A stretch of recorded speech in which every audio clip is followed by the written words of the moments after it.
Étienne de la Boétie, Discours de la servitude volontaire, sections 5 et 6. 5. Le rôle de l'habitude dans l'acceptation de l'asservissement. Il y a 3 sortes de tyrans. Je parle des mauvais princes. Les uns possèdent le royaume par l'élection du peuple, les autres par la force des armes, et les autres par succession de races. Ceux qui l'ont acquis par le droit de la guerre s'y comportent, on le sait trop bien et on le dit avec raison, comme en pays conquis. Ceux qui naissent rois ne sont pas ordinairement meilleurs. Nés et nourris au sein de la tyrannie, ils sucent avec le lait le naturel du tyran. Ils regardent les peuples qui leur sont soumis comme leurs serfs héréditaires. Et selon le penchant auquel ils sont le plus enclins, avares ou prodigues, ils usent du royaume comme de leur propre héritage. Quant à celui qui tient son pouvoir du peuple, il semble qu'il devrait être plus supportable, et il le serait, je crois, si, dès qu'il se voit élevé en si haut lieu, au-dessus de tous les autres, flatté par je ne sais quoi qu'on appelle grandeur, il ne prenait la ferme résolution de n'en plus descendre. Il considère presque toujours la puissance qui lui a été confiée par le peuple comme devant être transmise à ses enfants. Or, dès qu'eux et lui ont conçu cette funeste idée, il est vraiment étrange de voir de combien il surpasse en toutes sortes de vices, et même en cruauté, tous les autres tyrans. Ils ne trouvent pas de meilleur moyen pour consolider leur nouvelle tyrannie que d'accroître la servitude et d'écarter tellement les idées de la liberté et de l'esprit de leurs sujets que, pour si récent qu'en soit le souvenir, bientôt ils s'effacent entièrement de leur mémoire. Ainsi, pour dire vrai, je vois bien entre ces tyrans quelques différences, mais pas un choix à faire. Car s'ils arrivent au trône par des routes diverses, leur manière de régner est toujours à peu près la même. Les élus du peuple le traitent comme un taureau à dompter, les conquérants comme une proie sur laquelle ils ont tous les droits, les successeurs comme un troupeau d'esclaves qui leur appartient tout naturellement. À ce propos, je demanderais si le hasard voulait qu'il naquît aujourd'hui quelques gens tout à fait neufs, n'étant ni accoutumés à la sujétion, ni affriandés à la liberté, ignorant jusqu'au nom de l'une et de l'autre, et qu'on leur offrit l'option d'être sujets ou de vivre libres, quel serait leur choix? Nul doute qu'ils n'aimassent beaucoup mieux obéir à leur seule raison que de servir un homme, à moins qu'ils ne fussent comme ces Juifs d'Israël qui, sans motif, ni contrainte aucune, se donnèrent un tyran, et desquels je ne lis jamais l'histoire sans éprouver un extrême dépit qui me porterait presque à être inhumain envers eux, jusqu'à me réjouir de tous les maux qui, par la suite, leur advinrent. Car, pour que les hommes, tant qu'il reste en eux vestige d'hommes, se laissent assujettir, il faut de 2 choses l'une, ou qu'ils soient contraints, ou qu'ils soient abusés. Contraints soit par les armes étrangères, comme Sparte et Athènes le furent par Alexandre, soit par les factions, comme lorsque, bien avant ce temps, le gouvernement d'Athènes tomba aux mains de Pisistrate. Abusés, ils perdent aussi leur liberté, mais c'est alors moins souvent par la séduction d'autrui que par leur propre aveuglement. Ainsi, le peuple de Syracuse, jadis capitale de la Sicile, assailli de tous côtés par des ennemis ne songeant qu'aux dangers du moment et sans prévoyance de l'avenir, élut Denis Ier et lui donna le commandement général de l'armée. Ce peuple ne s'aperçut qu'il l'avait fait aussi puissant que lorsque ce fourbe adroit, rentrant victorieux dans la ville comme s'il eût vaincu ses concitoyens plutôt que leurs ennemis, se fit d'abord capitaine roi et ensuite roi tyran. On ne saurait s'imaginer jusqu'à quel point un peuple ainsi assujetti par la fourberie d'un traître tombe dans l'avilissement et même dans un tel profond oubli de tous ses droits qu'il est presque impossible de le réveiller de sa torpeur pour les reconquérir, servant si bien et si volontiers qu'on dirait, à le voir, qu'il n'a pas seulement perdu sa liberté, mais encore qu'il a gagné sa propre servitude pour s'engourdir dans le plus abrutissant esclavage. Il est vrai de dire que, au commencement, c'est bien malgré soi et par force que l'on sert. Mais ensuite, on s'y fait, et ceux qui viennent après, n'ayant jamais connu la liberté, ne sachant pas même ce que c'est, servent sans regret et font volontairement ce que leur père n'avait fait que par la contrainte. Ainsi, les hommes qui naissent sous le joug, nourris et élevés dans le servage sans regarder plus avant, se contentent de vivre comme ils sont nés, et ne pensant point avoir d'autres droits ni d'autres biens que ceux qu'ils ont trouvés à leur entrée dans la vie. Ils prennent pour leur état de nature l'état même de leur naissance. Toutefois, il n'est pas d'héritier, pour si prodigue ou nonchalant qu'il soit, qui ne porte un jour les yeux sur ses registres pour voir s'il jouit de tous les droits de sa succession, et pour vérifier si l'on n'a pas empiété sur les siens ou sur ceux de son prédécesseur. Cependant, l'habitude qui, en toute chose, exerce un si grand empire sur toutes nos actions, a surtout le pouvoir de nous apprendre à servir. C'est elle qui, à la longue, comme on nous le raconte dans Mithridate qui finit par s'habituer au poison, parvient à nous faire avaler, sans répugnance, l'amer venin de la servitude. Nul doute que la nature nous dirige d'abord suivant les penchants bons ou mauvais qu'elle nous a donnés, mais aussi faut-il convenir qu'elle a encore moins de pouvoir sur nous que l'habitude, car, pour si bon que soit le naturel, il se perd s'il n'est pas entretenu, tandis que l'habitude nous façonne toujours à sa manière en dépit de nos penchants naturels. Les semences de bien que la nature met en nous sont si frêles et si minces qu'elles ne peuvent résister au moindre choc des passions, ni à l'influence d'une éducation qui les contrarie. Elles ne se conservent pas mieux, s'abâtardissent aussi facilement et même dégénèrent, comme il arrive à ces arbres fruitiers qui, ayant tous leur espèce propre, la conservent tant qu'on les laisse venir naturellement, mais la perdent pour porter des fruits tout à fait différents dès qu'on les a greffés. Les herbes ont aussi chacune leurs propriétés, leur naturel, leur singularité, mais le froid, le temps, le terrain ou la main du jardinier détériorent ou améliorent toujours leur qualité.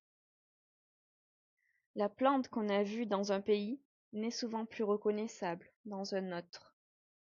Celui qui verrait chez eux, les Vénitiens, cette poignée de gens qui vivent si librement que le plus malheureux d'entre eux ne voudrait pas être roi, tous aussi nés et nourris ne connaissent d'autre ambition que celle d'aviser pour le mieux au maintien de leur liberté, ainsi apprise et formée dès le berceau, qui n'échangeraient pas un brin de leur liberté pour toutes les autres félicités humaines. Celui, dis-je, qui verrait ces hommes et qui s'en irait ensuite en les quittant dans les domaines de celui que nous appelons le grand Seigneur, trouvant là des gens qui ne sont nés que pour le servir et qui dévouent leur vie entière au maintien de sa puissance, celui-là penserait-il que ces deux peuples sont de même nature? Ou plutôt ne croirait-il pas que, en sortant d'une cité d'hommes, il est entré dans un parc de bêtes? On raconte que Lycurgue, législateur de Sparte, avait nourri 2 chiens, tous 2 frères, tous 2 allaités du même lait, et les avait habitués l'un au foyer domestique et l'autre à courir les champs au son de la trompe et du cornet. Voulant montrer aux Lacédémoniens l'influence de l'éducation sur le naturel, il exposa les 2 chiens sur la place publique et mit entre eux une soupe et un lièvre. L'un courut au plat et l'autre au lièvre. Voyez, dit-il, et pourtant ils sont frères. Ce législateur sut donner une si bonne éducation aux Lacédémoniens que chacun d'eux eût préféré souffrir 1000 morts plutôt que de se soumettre à un maître ou de reconnaître d'autres institutions que celles de Sparte. J'éprouve un certain plaisir à rappeler ici un mot des favoris de Xerxès, le grand roi de Perse, au sujet des Spartiates. Lorsque Xerxès faisait ses préparatifs de guerre pour soumettre la Grèce entière, il envoya dans plusieurs villes de ce pays ses ambassadeurs pour demander de l'eau et de la terre, formule symbolique qu'employaient les Perses pour sommer les villes de se rendre. Mais il se garda bien d'en envoyer ni à Sparte, ni à Athènes, parce que les Spartiates et les Athéniens, auxquels son père Darius en avait envoyé auparavant pour faire une semblable demande, les avaient jetés, les uns dans les fossés, les autres dans un puits, en leur disant: Prenez hardiment là de l'eau et de la terre, et portez-les à votre prince. En effet, ces fiers républicains ne pouvaient souffrir que même par la moindre parole on attentât à leur liberté. Cependant, pour avoir agi de la sorte, les Spartiates reconnurent qu'ils avaient offensé leur dieu et surtout Talthybi, dieu des héros. Ils résolurent donc, pour les apaiser, d'envoyer à Xerxès deux de leurs concitoyens pour que, disposant d'eux à son gré, il put se venger sur leur personne du meurtre des ambassadeurs de son père. Deux Spartiates, l'un nommé Spertiès et l'autre Boulis, s'offrirent pour victimes volontaires. Ils partirent. Lorsqu'ils furent arrivés au palais d'un Perse nommé Hydarnès, lieutenant du roi pour toutes les villes d'Asie qui étaient sur les côtes de la mer, celui-ci les accueillit fort honorablement et, après divers autres discours, leur demanda pourquoi ils rejetaient si fièrement l'amitié du grand roi. Voyez par mon exemple, ajouta-t-il, comment le roi sait récompenser ce qui mérite de l'être, et croyez que si vous étiez à mon service, et qu'il vous eût connu, vous seriez tous deux gouverneurs de quelque ville grecque. En ceci, Hydarnès, tu ne pourrais nous donner un bon conseil, répondirent les Lacédémoniens, car si tu as goûté le bonheur que tu nous promets, tu ignores entièrement celui dont nous jouissons. Tu as éprouvé la faveur d'un roi, mais tu ne sais pas combien est douce la liberté. Tu ne connais rien de la félicité qu'elle procure. Oh, si tu en avais seulement une idée, tu nous conseillerais de la défendre, non seulement avec la lance et le bouclier, mais avec les ongles et les dents. Les Spartiates seuls disaient vrai, mais chacun parlait ici selon l'éducation qu'il avait reçue. Car il était impossible aux Persans de regretter la liberté dont ils n'avaient jamais joui. Et les Lacédémoniens, au contraire, ayant savouré cette douce liberté, ne concevaient même pas qu'on pût vivre dans l'esclavage. Caton d'Utique, encore enfant et sous la férule du maître, allait souvent voir Sylla le dictateur, chez lequel il avait ses entrées libres, tant à cause du rang de sa famille que des liens de parenté qui les unissaient. Dans ses visites, il était toujours accompagné de son précepteur, comme c'était l'usage à Rome pour les enfants des nobles de ce temps-là. Un jour, il vit que dans l'hôtel même de Sylla, en sa présence ou par son commandement, on emprisonnait les uns, on condamnait les autres. L'un était banni, l'autre étranglé. L'un proposait la confiscation des biens d'un citoyen, l'autre demandait sa tête. En somme, tout s'y passait non comme chez un magistrat de la ville, mais comme chez un tyran du peuple. C'était bien moins le sanctuaire de la justice qu'une caverne de tyrannie. Ce noble enfant dit à son précepteur: Me donneriez-vous un poignard? Je le cacherai sous ma robe. J'entre souvent dans la chambre de Sylla avant qu'il soit levé. J'ai le bras assez fort pour en délivrer la République. Voilà vraiment la pensée d'un Caton. C'est bien là le début d'une vie si digne de sa mort. Et néanmoins, taisez le nom et le pays de Caton. Racontez seulement le fait tel qu'il est. Il parle de lui-même. Ne dira-t-on pas aussitôt que cet enfant était romain, né à Rome, lorsqu'elle était libre? Pourquoi dis-je ceci? Je ne prétends certes pas que le pays et le sol perfectionnent quoi que ce soit, car, partout et en tout lieu, l'esclavage est odieux aux hommes et la liberté leur est chère. Mais parce qu'il me semble que l'on doit compatir à ceux qui, en naissant, se trouvent déjà sous le joug, on doit les excuser ou leur pardonner si, n'ayant pas encore vu l'ombre même de la liberté et n'en ayant jamais entendu parler, ils ne ressentent pas le malheur d'être esclaves. Si, en effet, comme le dit Homère des Cimériens, il est des pays où le soleil se montre tout différemment qu'à nous et qu'après les avoir éclairés pendant 6 mois consécutifs, il les laisse dans l'obscurité durant les autres 6 mois. Serait-il étonnant que ceux qui naîtraient pendant cette longue nuit, s'ils n'avaient point ouï parler de la clarté, ni jamais vu le jour, s'accoutumassent aux ténèbres dans lesquelles ils sont nés, et ne désirassent point la lumière? On ne regrette jamais ce qu'on n'a jamais eu. Le chagrin ne vient qu'après le plaisir, et toujours, à la connaissance du bien se joint le souvenir de quelque joie passée. Il est dans la nature de l'homme d'être libre et de vouloir l'être, mais il prend très facilement un autre pli lorsque l'éducation le lui donne. Disons donc que, si toutes les choses auxquelles l'homme se fait et se façonne lui deviennent naturelles, cependant, seul reste dans sa nature l'homme qui ne s'habitue qu'aux choses simples et non altérées. Ainsi, la première raison de la servitude volontaire, c'est l'habitude, comme cela arrive aux plus braves courteaux qui d'abord mordent leurs freins et puis après s'en jouent, qui regimbant naguère sous la selle, se présentent maintenant d'eux-mêmes sous le brillant harnais, et tout fiers se rengorgent et se pavanent sous l'armure qui les couvre. 6. Certains secouent le joug. Ils disent qu'ils ont toujours été sujets, que leurs pères ont ainsi vécu. Ils pensent qu'ils sont tenus d'endurer le mort, se le persuadent par des exemples et consolident eux-mêmes par la durée la possession de ceux qui les tyrannisent. Mais les années donnent-elles le droit de mal faire? Et l'injure prolongée n'est-elle pas une plus grande injure?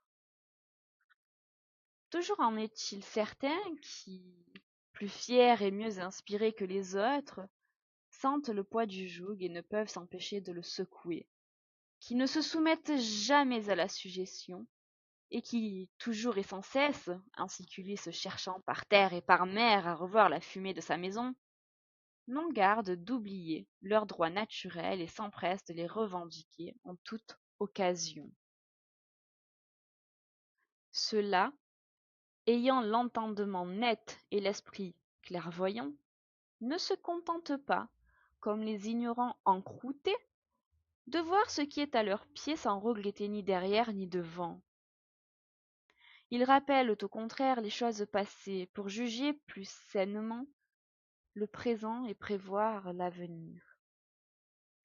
Ce sont ceux qui, ayant d'eux-mêmes l'esprit droit, l'ont encore rectifié par l'étude et le savoir. Ceux-là, si la liberté était entièrement perdue et bannie de ce monde, l'y ramèneraient car, la sentant vivement, l'ayant savourée et conservant son germe en leur esprit, la servitude ne pourrait jamais les séduire, pour si bien qu'on l'accoutera. Le grand Turc s'est bien aperçu que les livres et les saines doctrines inspirent plus que toute autre chose aux hommes le sentiment de leur dignité et la haine de la tyrannie. Aussi, ai-je lu que dans le pays qu'il gouverne, il n'est guère plus de savants qu'il n'en veut. Et partout ailleurs, pour si grand que soit le nombre des fidèles à la liberté, leur zèle et l'affection qu'ils lui portent restent sans effet, parce qu'ils ne savent s'entendre. Les tyrans leur enlèvent toute liberté de faire, de parler, quasi de penser, et ils demeurent totalement isolés dans leur volonté pour le bien. C'est donc avec raison que Momus trouvait à redire à l'homme forgé par Vulcain, parce qu'il n'avait pas une petite fenêtre au cœur par où l'on pût voir ses plus secrètes pensées. On a rapporté que, lors de leur entreprise pour la délivrance de Rome, ou plutôt du monde entier, Brutus et Cassius ne voulurent point que Cicéron ce grand et beau diseur si jamais il en fut, y participa, jugeant son cœur trop faible pour un si haut fait. Il croyait bien à son bon vouloir, mais non à son courage. Et toutefois, qui voudra se rappeler les temps passés et compulser les anciennes annales, se convaincra que presque tous ceux, qui, voyant leur pays malmené et en mauvaise main, formèrent le dessein de le délivrer, en vinrent facilement à bout et que, pour son propre compte, la liberté vient toujours à leur aide. Ainsi, Harmodius, Aristogiton, Thrasybule, Brutus l'Ancien, Valerius et Dion, qui conçurent un si vertueux projet, l'exécutèrent heureusement. Pour de tels exploits, presque toujours, le ferme vouloir garantit le succès. Cassius et Marcus Brutus réussirent en frappant César à délivrer leur pays de la servitude. Ce fut lorsqu'ils tentèrent d'y ramener la liberté qu'ils périrent, il est vrai, mais glorieusement, car qui oserait trouver rien de blâmable, ni en leur vie ni en leur mort? Celle-ci fut au contraire un grand malheur et causa l'entière ruine de la République qui, ce me semble, fut enterrée avec eux. Les autres tentatives essayées depuis contre les empereurs romains ne furent que des conjurations de quelques ambitieux dont l'irréussite et la mauvaise fin ne sont pas à regretter, étant évident qu'ils désiraient non renverser le trône, mais avilir seulement la couronne, en ne visant qu'à chasser le tyran et à retenir la tyrannie. Les concernant, je serais bien fâché qu'ils eussent réussi, et je suis content qu'ils aient montré par leur exemple qu'il ne faut pas abuser du saint nom de la liberté pour accomplir un mauvais dessein.